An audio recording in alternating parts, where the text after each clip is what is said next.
안녕하십니까. 실전경매 노하우 123번째 시간 앤소니입니다. 오늘은 전소유자의 대항력에 대해서 강의하겠습니다. 경매를 하다 보면 대항력이란 것이 참 자주 걸립니다. 대항력이란 임대차와 관계없는 제3자인 낙찰자에게 임차인이 권리를 주장할 수 있다는 뜻이 되죠. 그럼 다양한 사례로 전소유자와 종전경매의 대항력 있는 임차인에 대해 알아보겠습니다. 강의 시작하겠습니다. 경매를 하는 시점 현재의 소유자가 아닌 그 이전의 소유자는 대항력이 있느냐 없느냐, 그리고 현재 임차인이 아닌 그 앞서 경매에 있어서의 임차인은 대항력이 있느냐 없느냐, 좀 어려운 내용입니다만 이러한 부분을 공부하시겠습니다. 오늘부터 종전경매를 말씀드릴 텐데요. 제가 사례를 보여드릴 때 경매가 두 번째 진행되고 있다, 세 번째 진행되고 있다 이렇게 말씀드린 적이 있습니다.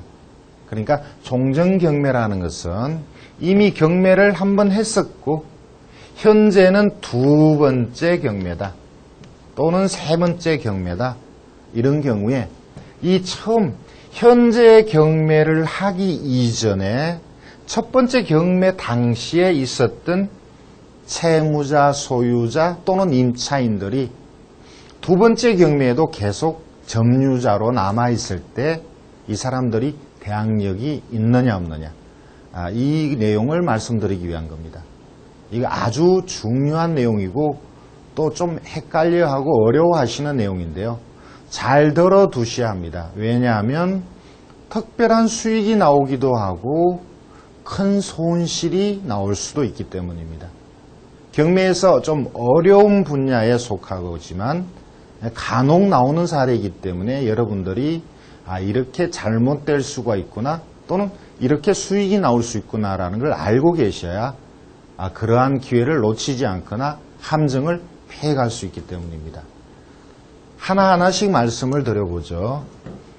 자, 첫 번째 말씀드리는 것은 종전경매와는 관련이 없는데 제가 그림으로 설명을 해보겠습니다. A라는 사람이 소유자입니다. 아파트가 필요가 없게 되어서 또는 돈이 궁핍해서 아파트를 팔기로 했습니다. 그래서 B에게 소유권을 넘겨줍니다. 그런데 A와 B 사이에 조건이 있었습니다. 첫 번째는 일단 아파트를 매매를 하고 가격 결정이 됐겠죠.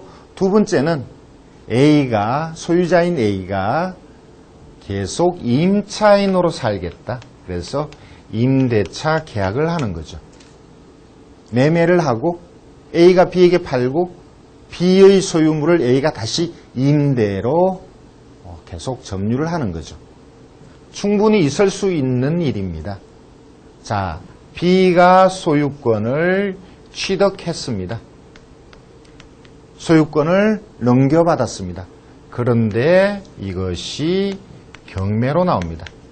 자, 이것은 경매가 두 번째 경매가 아니고 이제 처음 경매하는 거죠. 자, 경매하는 자료에 A가 임차인으로 기록되죠.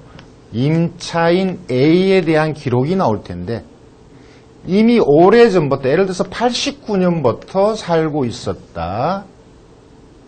90이 아니고요. 한 92년으로 할까요? 92년 4월 1일 날 소유권을 넘겨줬다. 그리고 이날 같은 날 92년 4월 1일 날 돈을 빌렸다. 자, 이렇게 됐을 경우에 이 돈을 몸갚아서 지금 경매가 나온 셈인데 임차인 A에 대한 기록이 어떻게 나올까요? 89년 전입 이렇게 나오겠죠. 자, 임차인으로서 이 A가 확정을 받았다면 아마도 92년 4월 언제쯤 확정을 받았겠죠. 자, 이렇게 기록이 나옵니다. 89년에 A가 전입한 게 맞죠. 그러면 89년에 전입이면 현재 소유자 B가 소유권 취득하고 돈을 빌린 건저당을 설정한 이 말소 기준 권리보다 앞서서 전입했으니까 대항력이 있는 걸로 보인다는 거죠. 자, 그런데 89년도에 A가 전입했던 것은 집 주인으로서 전입이지 임차인으로서의 전입이 아닌 거죠. 그러면 임차인으로서의 전입은 언제냐? A가 B에게 소유권을 이전해 준 날로부터 임차인이 됩니다. 그러면 실제 89년 전입이지만 소유권을 넘겨준 92년 4월 1일부터 임차인으로 기록을 해야 합니다. 자, 대법원 판례는 이러한 경우에 원래 소유자였다가 소유권을 넘겨주고 임차인이 된 A는 92년 4월 1일부터 현 소유자에게 소유권을 이전해 준 날로부터 임차인이 될 수 있고 임차인으로서의 대항력은 92년 4월 2일 0시부터다. 이게 대법원의 판례입니다. 92년 4월 2일 0시부터 임차인으로 대항력이면 저당권보다 늦죠. 결국 대항력이 없다는 겁니다. 경매에서 이러한 사건이 가끔 나오는데 초보자들이 볼 때는 대항력이 있으니까 입찰하기가 쉽지가 않죠. 자, 여러분은 배우셨습니다. 그래서 이러한 사건이 나오면 입찰을 하셔도 됩니다. 단 소유권을 이전해 준 날 저당이 설정되어 있어야 합니다. 만약에 저당을 나중에 설정했다면 임차인, 전소유자 임차인 대항력이 있을 수도 있죠. 자, 이 내용을 여러분들이 기본적으로 알고 계셔야 할 거고요. 자, 두 번째 비슷한 사안인데 다시 그림을 그려보죠. A가 소유자였습니다. 근데 경매가 진행되어서 첫 번째 경매가 되겠습니다. B가 낙찰을 받았습니다. 전소유자 A가 새로운 낙찰자, 새로운 소유자 A와 B가 임대 계약을 맺어서 A가 계속 살기로 했습니다. 그런데 이것이 또 경매로 나옵니다. 두 번째 경매가 되죠. 이 두 번째 경매에서 소유자 A에 대한 기록이 어떻게 나올까? 자, 아까와 똑같은 내용으로 한번 써보겠습니다. 89년부터 살던 A가 92년도에 경매로 소유권을 잃고, 자, B가 낙찰을 받아서 소유권을 92년 4월 1일 날 소유권을 이전받았습니다. 그리고 이때 돈을 은행에 잔금 대출을 받아서 소유권을 이전했는데, 그렇다면 소유권 이전한 날 저당권도 설정되겠죠. 자, 이 돈을 못 갚아서 두 번째 경매가 나왔다. 이때 A는 임차인 A에 대한 기록은 어떻게 나올까? 89년 전입, 92년 4월이나 5월달 확정, 이렇게 나오겠죠. 그래서 외형상 대항력이 있는 것처럼 보입니다. 그러나 첫 번째 제가 매매에 의해서 소유권을 넘겨줬을 때 판례를 말씀드린 것처럼 매매가 아닌 경매에 의해서 소유권이 넘어가고 계속 전주인이 임차인으로 있을 경우도 앞에 판례와 똑같은 경우로 그 판례를 그대로 적용합니다. 그래서 임차인이 된 A는 92년 4월 2일 0시부터 임차인으로서의 대항력이 생기죠. 결국 저당보다 하루 늦게 되니까 여러분 낙찰자가 임차인 A의 보증금을 인수하지 않는다는 겁니다. 역시 여기서 중요한 것은 소유권을 이전한 날 저당이 되어 있기 때문입니다.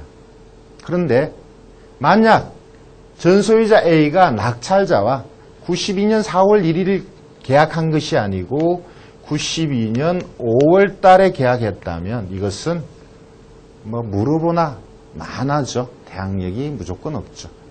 그런데 이것은 92년 소유권 넘겨받기 전에 계약을 했다는 전제하에서도 대항력이 없다는 거죠.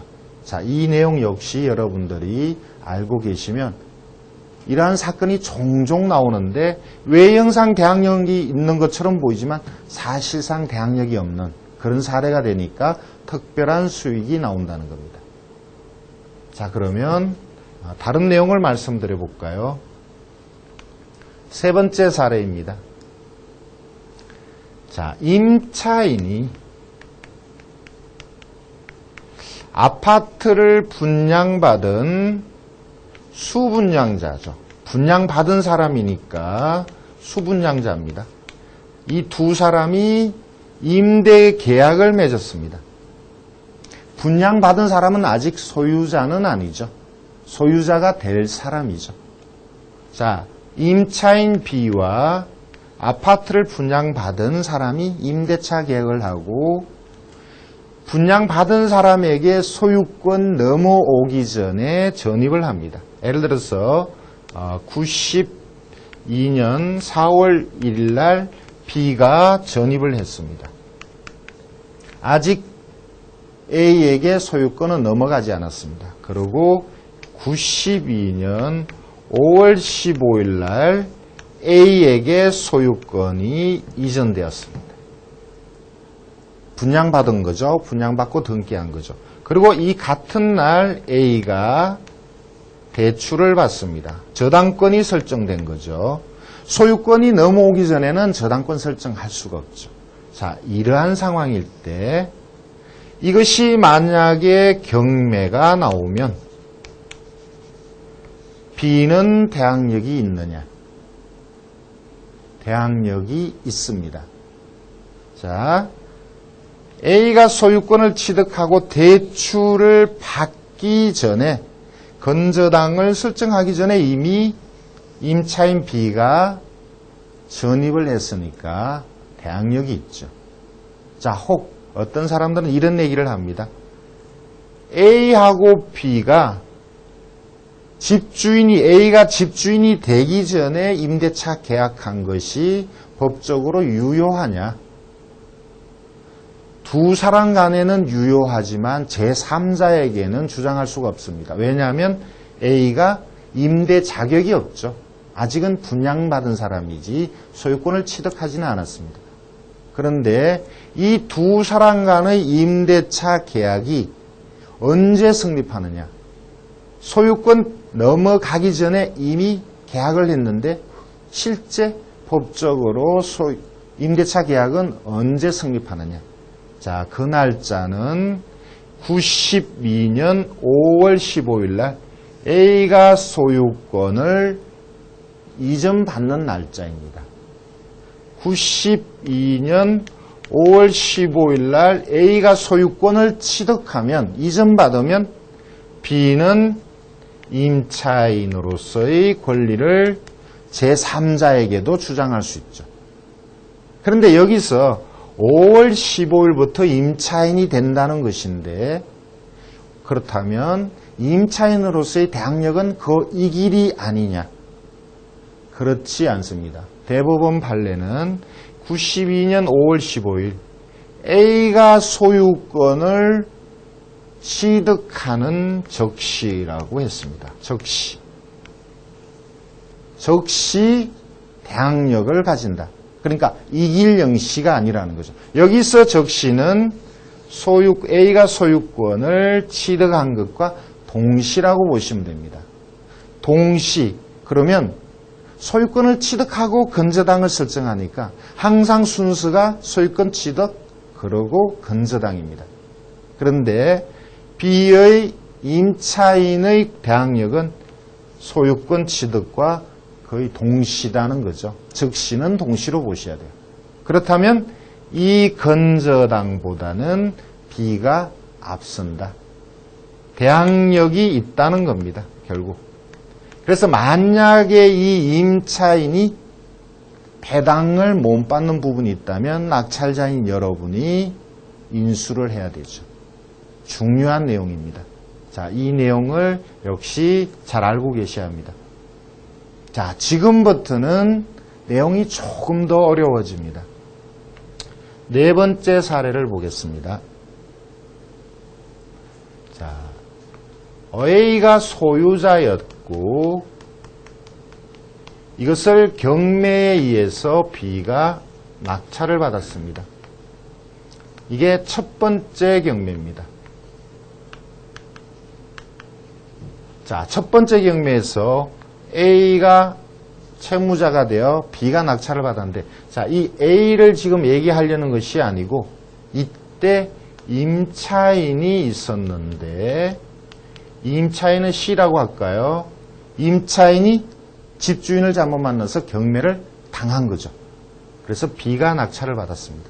자, 보통 이 경우에 이 C가 B에게 쫓겨나죠. 보증금을 일부 배당받든지 전액을 배당받든지 배당을 못 받든지 쫓겨납니다. 그래서 C가 이사를 가버렸다면 우리는 더 이상 여기에 대해서 논할 필요가 없는데, 간혹은 이 임차인 C가 B와 재계약할 때도 있죠. 재계약합니다. 자, C와 B가 재계약을 합니다. 그렇다면 이 재계약을 언제 하느냐에 따라서 대항력이 달라집니다. 자, 다시 얘기해 볼까요? 만약에 임차인이 89년도에 전입해 있다가 경매를 당해서 낙찰자가 92년 4월 1일 날 소유권을 이전받습니다. 그리고 이 낙찰자가 같은 날 소유권을 이전한 날 근저당도 설정했습니다. 그런데 이 낙찰자와 전 임차인이 재계약해서 임차인으로 계속 남아있다는 거죠. 그때 이 계약을, 임대차 계약을 언제 했느냐, 이것이 중요합니다. 92년 4월 1일 이전에 계약했을 때는 앞에서 설명드렸던 것과 똑같이 그 이전에 B가 낙찰자가 소유권 취득하기 전에 임대차 계약했다면 B가 소유권을 취득하는 즉시 C는 대항력이 발생합니다. 자, 이러한 게 있고요. 두 번째, 92년 4월 1일 이후에 계약했다면 그 계약한 날로부터 계약일 2일부터 임차인이 되겠죠. 계약일 2일부터 임차인이 됩니다. 그러니까 이때는 대항력이 없죠. 자, 여러분 입장에서는 B가 낙찰받고 소유권 취득하기 전에 임차인과 계약했다면 B가 소유권을 취득하는 즉시 대항력이 발생하는데 이때가 문제가 되죠. 그런데 보통은 임차인이 B하고 계약을 언제 하느냐면 소유권을 이전받고 대략 한 달 정도 있다가 임대차 계약을 합니다. 왜냐하면 소유권을 취득한 것이 대금을 납부했다는 뜻이고 대금을 납부하고 한 달 있다가 배당을 합니다. 그러면 임차인이 배당을 받고 이때 재계약을 한다는 거죠. 자, 사는 것은 계속 이렇게 쭉 살고 있지만 실제 계약한 것은 이때 했다면 대항력이 있다는 것이고 이때 했으면 대항력이 없는데 거의 대부분은 소유권 취득한 이후에 배당일쯤에 계약을 합니다. 그래서 대부분의 임차인은 지금 이와 같이 대항력이 없다는 거죠. 자, 그러나 여러분은 이렇게 소유권 취득하기 이전에 재계약했을 가능성을 염두에 두고 간혹은 대항력이 있을 때도 있다는 것을 생각을 하셔야 합니다. 자, 지금까지 4개의 경우를 말씀드렸는데요. 한두 가지를 더 말씀드려야 되는데 일단 오늘은 여기까지 말씀을 드리고 지금 4가지 말씀드린 내용을 실제 사례에서는 어떻게 적용되는지 좀 더 공부를 하시겠습니다. 저와 함께 자료를 보실까요? 2003년도의 수원 사건인데 주택이 경매로 나왔습니다. 조금 그림을 올려볼까요? 다른 내용보다 임차인에 대한 말씀만 드리죠. 세 사람의 임차인이 보입니다. 자, 그리고 오른쪽에 등기부가 간략하게 요약이 되어 있는데요. 2002년 6월 22일 저당권이 말소기준 권리죠. 자, 그 이전에 모두 전입했습니다. 세 사람 다 대항력이 있는데 그 이전에는 이런 기록이 나옵니다. 전 소유자가 이씨였다. 지금도 이씨긴 합니다만 전 소유자는 이용씨였고 현 소유자는 이길씨인데 2002년 7월 달에 소유권을 이전했다. 그래서 여기 나오는 이씨는 이용씨는 전 소유자죠. 전 소유자로서 처음에는 소유자로서 점유하고 있다. 소유권을 이길씨에게 넘긴 다음에 계속 지금 점유하고 있습니다. 그러면 이용씨는 언제부터 임차인인가? 전 소유자는 00년 7월부터 전입했지만 소유권을 02년 7월 달에 다른 사람에게 이전해 줬으니까 이렇게 소유권을 이전해 준 날로부터 임차인이 될 수 있죠. 그래서 이 전입한 날짜는 대항력과는 관련이 없죠. 이때는 주인으로서 전입을 한 것이니까요. 나머지 두 사람을 볼까요? 이용씨는 그러니까 대항력이 없습니다. 위에 정씨는 전입하고 확정도 빠르죠. 그래서 배당을 전부 받을 테고요. 밑에 있는 박씨는 전입은 빠르나 확정이 늦죠. 그래서 소액만 먼저 받고 소액을 이때는 수원이 800만 원이었습니다. 소액을 먼저 받고 나머지 2,500 중에서 1,700 못 받는 부분은 1,700만 원은 낙찰자가 인수를 해야 되겠죠. 자, 여기서 중요한 것은 전 소유자는 소유권을 넘겨준 날로부터 임차인이 되고 이전한 이 길부터 대항력이 발생한다는 겁니다. 다음 사건을 말씀드리죠. 2001년도에 역시 수원의 빌라가 경매로 나왔네요. 자, 용인시 남사면의 빌라입니다. 감정이 6,300이고 자, 이것이 낙찰이 되었는데 내용을 잘 보시죠. 여기에 지금 전입한 사람은 소유자 채무자입니다. 그리고 낙찰받은 사람은 서씨네요. 여자분. 자, 그러니까 이것은 아무런 문제가 안 됩니다. 자, 서씨가 낙찰을 받았고 소유자 채무자는 나가든지 아니면 다시 서씨와 낙찰자와 계약해서 살면 되겠죠. 자, 이 서씨와 원래 소유자가 재계약을 했다라고 봅시다. 그리고 이 서씨가 소유자로서 권리를 갖고 있는데 낙찰받은 서씨가 또 경매를 당합니다. 그러면 그때 전 소유자 김씨는 어떤 권리가 있는지 실제 이 사건은 몇 년 후에 다시 경매가 나옵니다. 자, 일단 여러분이 첫 번째 경매의 내용을 기억을 하시고 두 번째 경매를 볼까요? 자, 지금 보시는 것이 두 번째 경매입니다. 보시다시피 여기 서씨가 소유자가 됐습니다. 2001년 10월 29일 날 서씨가 소유권을 취득하고 같은 날 건저당을 설정하고 돈을 빌렸네요.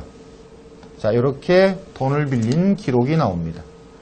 자, 이것이 두 번째 경매인데 감정되고 자, 진행을 하고 있는데 문제는 전 소유자가 점유하고 있는 내용이 나옵니다.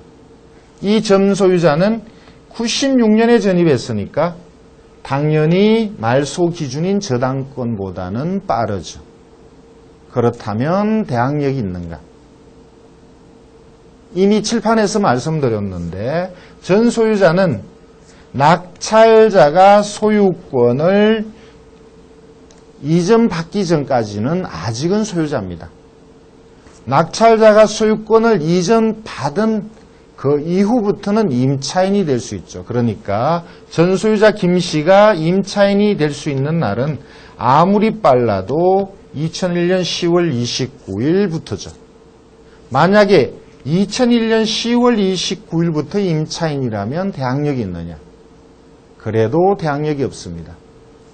김 씨는 29일이니까 30일 아침 0시부터 30일 새벽 0시부터 임차인으로서의 대항력을 가집니다. 결국 외환은행 건저당보다는 늦죠.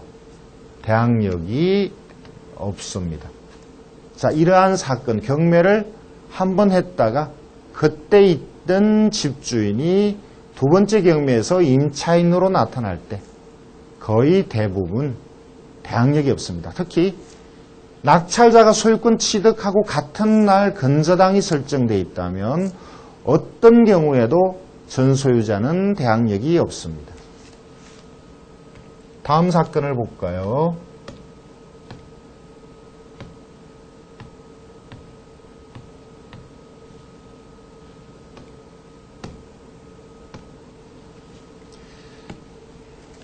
전라북도 익산시의 아파트가 나왔네요. 조그만 아파트입니다. 소유자가 이 씨입니다. 2,600에 감정되고 2천여만 원에 낙찰이 되었네요. 자, 여기서 기록을 보시면 김 씨가 95년부터 살고 있고 1,000만 원의 보증금을 법원에 신고했습니다. 등기부를 보시면 2001년 10월 25일 날 현재 소유자가 소유권을 취득했는데 같은 날 건저당을 설정했습니다. 소유권을 취득하고 같은 날 건저당 설정했을 때 이 소유권은 경매나 공매로, 주로 경매가 되겠죠. 경매로 소유권 취득한 경우가 많습니다. 자, 등기부를 보면 현재 소유자 이 씨가 경매로 취득했다는 것은 금방 드러나죠. 그렇다면 그전부터 살던 이 사람은 누군가? 두 가지죠. 이 씨가 낙찰받기 이전에 전소유자 가족 또는 이 씨가 낙찰받을 시점에 임차인이죠. 자, 전소유자면 대항력이 없고 임차인이면 대항력이 있을 수도 있습니다. 그렇다면 전소유자인지 확인을 해보죠. 등기부를 보겠습니다.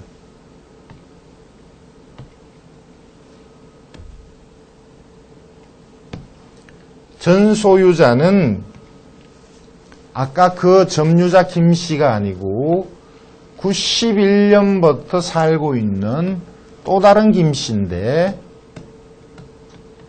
이분의 주소가 다시 볼까요? 자, 이 아파트에 살고 있다라는 기록이 나옵니다. 그리고 이 김 씨는 51년생이네요.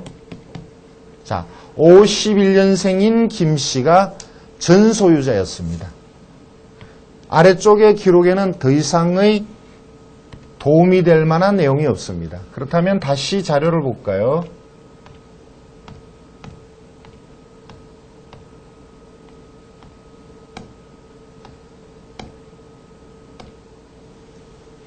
다시 자료를 보겠습니다. 이 김 씨는 그럼 누군가? 제가 볼 때는 전소유자의 아들일 가능성이 큽니다. 그러니까 전소유자의 가족일 가능성이 큽니다. 전소유자의 가족이 아버지가 경매를 당하고 자, 이 씨가 낙찰을 받으니까 재계약을 했다라고 보는 거죠. 자, 그렇게 보는 근거는 낙찰자가 2001년 10월 25일 날 잔금을 넣었는데 그로부터 대략 2달 후에 확정을 받았습니다. 2달 후에 재계약했다고 보는 거죠. 그렇다면 이 사람은 전소유자의 아들이거나 가족이거나 하면 대항력이 없는 것이고 또 현재의 소유자가 낙찰 받은 날로부터 2달 후에 확정받은 때 재계약을 했다면 역시 대항력이 없는 거죠. 자, 이렇게 추정이 가능하고 실제 현장을 가거나 SK 건저당권자에게 이러한 내용을 확인해 보면 문제가 없다는 것이 쉽게 드러날 겁니다. 다음 사건을 말씀드릴까요? 아주 중요한 사건인데요. 오래된 사건입니다. 98년도 사건이요. 수원시에 괜찮은 빌라가 경매가 나왔습니다. 여기 지금 빌라라는 기록이 없네요. 자, 빌라입니다. 자, 면적이 있고 대지권이 있습니다.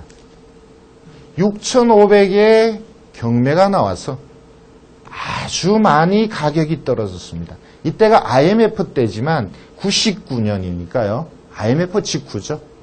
집값이 아주 많이 떨어질 때지만 이렇게까지 많이 떨어지지는 않았었습니다. 그런데 이 사건은 특별한 내용이 있습니다. 자, 보시면 어씨가 94년도 전입입니다. 보증금이 4,500인데 확정은 받지 않았습니다. 그런데 건저당은 97년입니다. 그러니까 대항력이 있죠. 배당을 못 받고 전액 4,500만 원을 낙찰자가 물어줘야 되는 것처럼 보입니다. 자, 저도 관심을 갖고 조사를 했는데 등기부를 보니까 이 어씨가 전소유자입니다. 전소유자가 현 소유자 김 씨에게 소유권을 넘겨주고 임차인이 된 거죠. 제가 칠판에서 말씀드렸던 똑같은 사건. 자, 전소유자라면 언제부터 임차인이 되는가? 소유권을 이전한 날로부터 임차인이 된다라고 미리 말씀드렸는데 제가 이것을 발견했을 때는 그러한 판례를 몰랐습니다. 그래서 입찰을 못했습니다. 누군가가 2천만 원의 낙찰을 받아갔는데 이것이 불허가 되었죠. 그리고 다시 경매를 시작합니다. 자, 그때 제가 본 책이 윤경 판사의 경매 실무입니다. 여기에 아까 말씀드렸던 대법원 판례. 판례 번호만 말씀드리죠. 98-32939. 이 판례와 대법원 판례입니다. 99-59306. 자, 여러분 이 판례를 한번 검색을 해보시죠. 집주인이 전소유자가 현소유자에게 소유권을 넘기고 임차인이 됐을 때는 소유권을 이전한 날로부터 임차인이 될 수 있다. 그런데 집주인이 97년 4월 26일 날 소유권을 넘겨받고 같은 날 저당권을 설정했죠. 여기서 저당권이 같은 날 설정됐다는 것이 중요합니다. 결론은 대항력이 없습니다. 저는 그 당시는 민사집행법이 없을 때여서 전소유자 어씨를 소송으로 내보냈습니다. 제가 낙찰받은 금액은 3천이고 6천만 원 이상의 이 빌라를 처분했죠. 그 당시로도 큰 수익이 나온 사건입니다. 자, 여러분도 이런 사건이 나오면 조금만 곰곰이 생각하시면 아무런 문제가 없다는 것을 확인할 수 있을 겁니다. 전소유자가 현소유자에게 소유권을 넘겨주고 임차인이 될 때는 소유권을 이전한 날로부터 임차인이 될 수 있습니다. 그리고 하나의 부동산에 2번 이상 경매가 진행된 경우 이것을 저는 종전경매라고 그러는데 이때는 그 앞서서부터 있던 전소유자나 또는 임차인의 대항력이 사건의 내용에 따라서 대항력이 있는 경우도 있고 없는 경우도 있기 때문에 특별한 주의를 요합니다.